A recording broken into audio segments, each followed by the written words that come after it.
Generational conflict त सधैँ भइरहन्छ, यो स्वाभाविक हो, यो रूप दिएको हुन्छ। जेनजी भनेको त युवा हो नि त, एउटा सर्टेन उमेरको युवाहरूलाई जेनजी भन्ने हो। तर उनीहरूको हो यसरी हेर्नुहोस् न, 23 गते जुन घटना घट्यो होइन, त्यसमा उनीहरूको माग लिएर उनीहरू सडकमा आएका थिए। एउटा युवा भनौँ न, 18 वर्षदेखि 32 वर्षका युवा। राज्यले नरसंहारै गर्यो होइन। तर 24 गतेको घटना कोही बोलिरहेका छैन, किन भयो त्यो घटना भन्ने कुरा। 24 गतेको घटना खालि त्यो 23 गतेको आफ्टर इफेक्ट मात्रै त होइन हो। मलाई एउटा जवाब दिनुहोस् न, सरकारले 3 महिनाभित्र जेएनजी विद्रोहको आन्दोलनको रिपोर्ट दिन्छु भनेर 3 मेम्बर कमिटी बनाउनु थियो, 6 महिना बितिसक्यो, अहिलेसम्म किन दिन सक्नुहुन्छ? कसले रोक्या छ? अहिले करप्सन यहाँ नेपालमा चाहिँ करप्सन भनेको खालि मनीको उसलाई मात्रै हामी करप्सन भन्छौँ, तर यो पनि करप्सनैको एउटा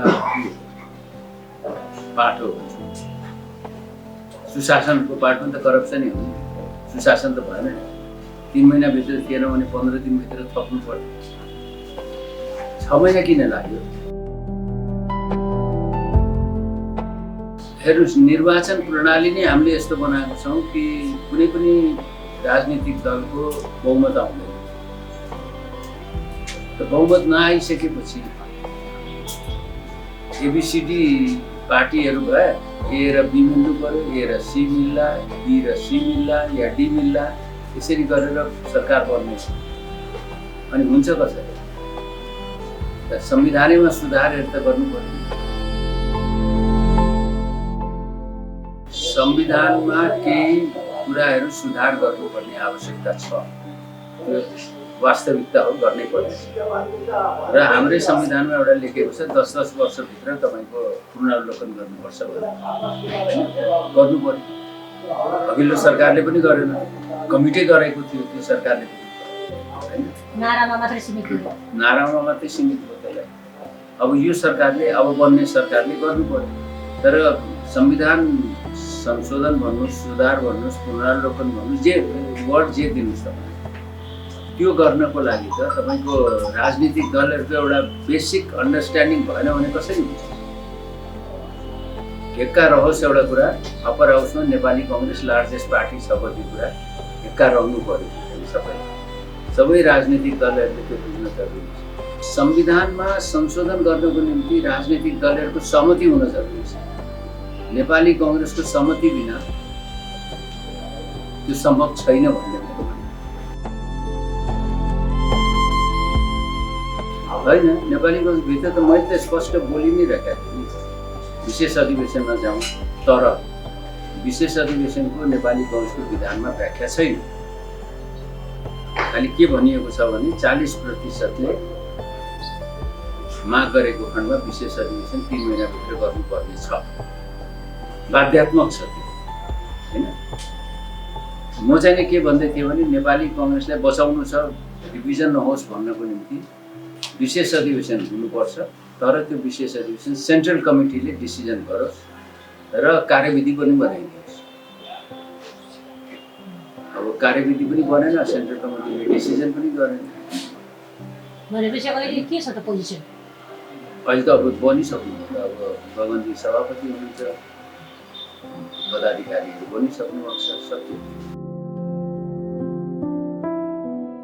होइन, हुन्छ हुँदैन भन्ने कुरामा पनि यो डिबेटेबल इस्यु भइरहेको छ। यो debatable issue in the sense कि के गर्ने के नगर्ने भन्ने कुरा विशेष अधिवेशन गराउने साथीहरूले चाहिँ महाधिवेशनको अधिकार हो भनेर उहाँहरूले भन्नुभयो। ठिकै छ, त्यसलाई मेरो त डिनाइ होइन त्यसमा। तर नेपाली कङ्ग्रेसको सेन्ट्रल कमिटीले यो कुराहरू गरेको भए, पदाधिकारी सहितको सबै सभापति लगायत पदाधिकारीहरू सबैको गर्ने चुनाव गर्ने भनेर भनेको भए त्यो राम्रो हुन्थ्यो। त्यसले पार्टीमा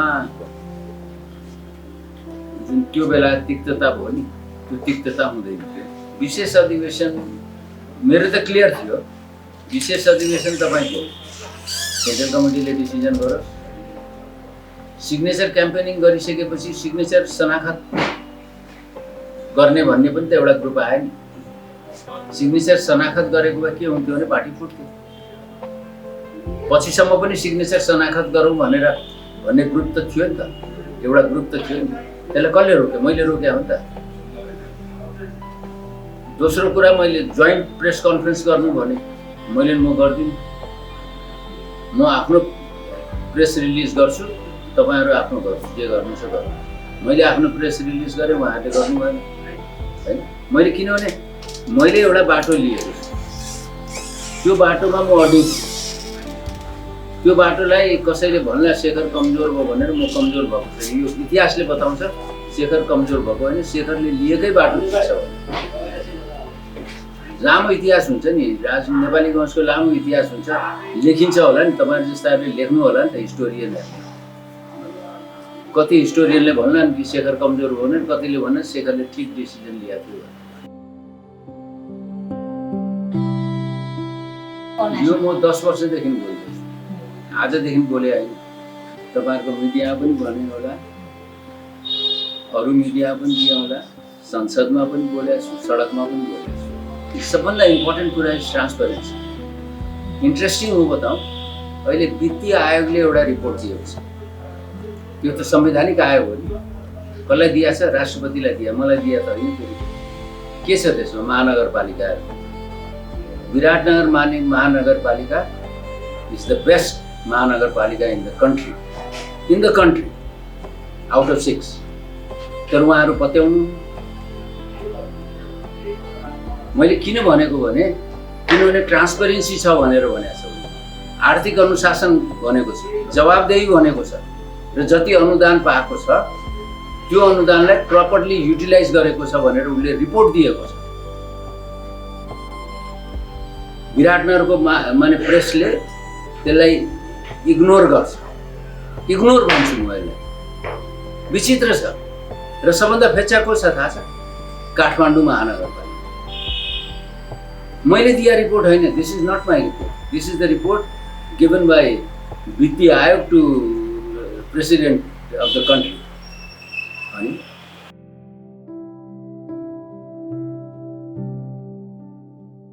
यो मिक्स्ड हो, फ्युडल सिस्टमको पनि हो, कल्चरल पनि हो होइन। र थर्डली तपाईँको हाम्रो सिस्टममै ऐन नियम कानुनहरू नै हामीले धेरै चेन्ज गर्नु।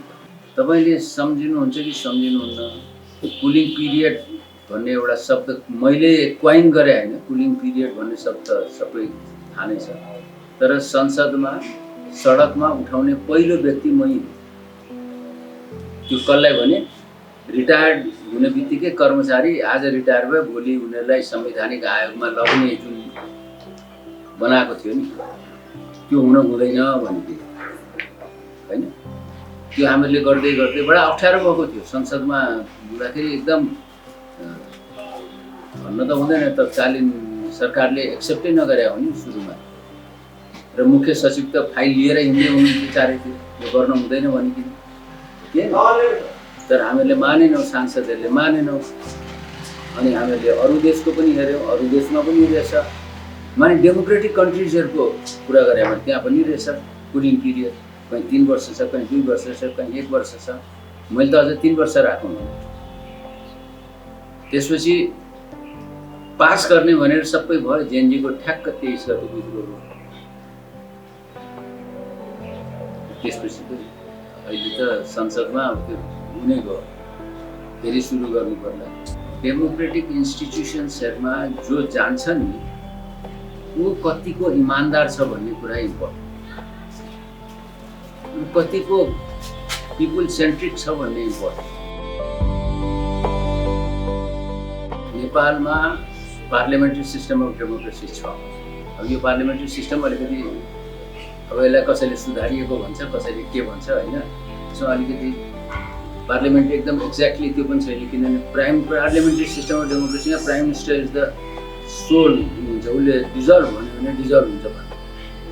ब्रिटेनमा त्यही न हो, त्यहीँबाट जननी त ब्रिटेन हो नि पार्लियामेन्ट्री सिस्टम। हामीहरूको अलिकति चेन्जेसहरू गऱ्यौँ। ताकि स्थिरता होस्, सरकार चेन्जेसहरू नहोस् एकदम 6 महिनामा भने।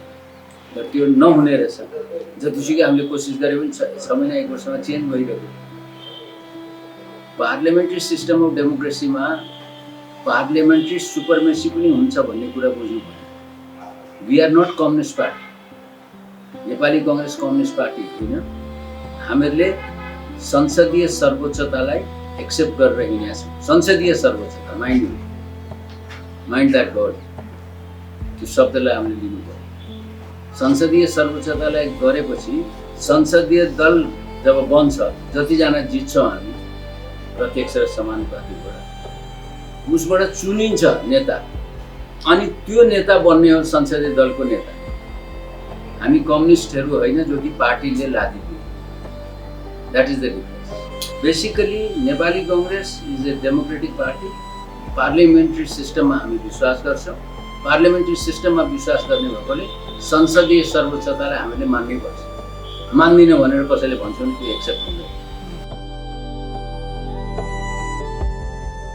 होइन, यसमा हाम्रा कमी कमजोरीहरू छैनन् भनेर भन्ने, नेपाली कांग्रेसमा पनि धेरै कमी कमजोरीहरू छ। त्यो कमी कमजोरीलाई हामीले करेक्सन पनि गर्दै जानुपर्छ।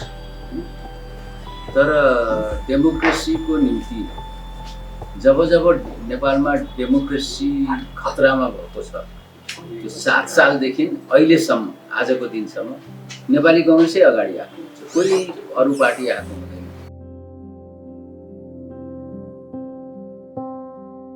होइन, हाम्रो सोच हो। हाम्रो देशमा क्षमता नभएको व्यक्तिहरू हुनुहुन्न भन्ने धेरै हुन्छ।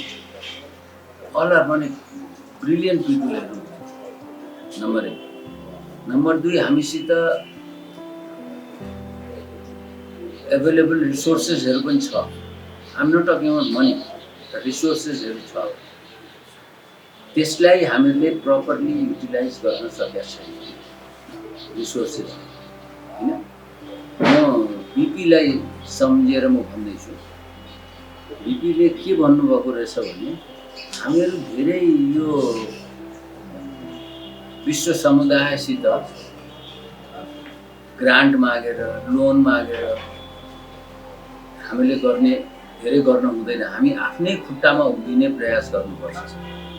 किनभने हामीहरूले वर्ल्ड ब्याङ्कबाट लियौँ, एडिबीबाट लियौँ या अन्य देशहरूले हामीलाई दियो भने त्यसले एउटा वर्ग, बेग्लै वर्ग जन्माउँछ भनेर भन्नुभयो। त्यो म जहिले पनि सम्झिन्छु। त्यो वर्ग जन्मिसकेको छ। तिनीहरूले अप्ठ्यारो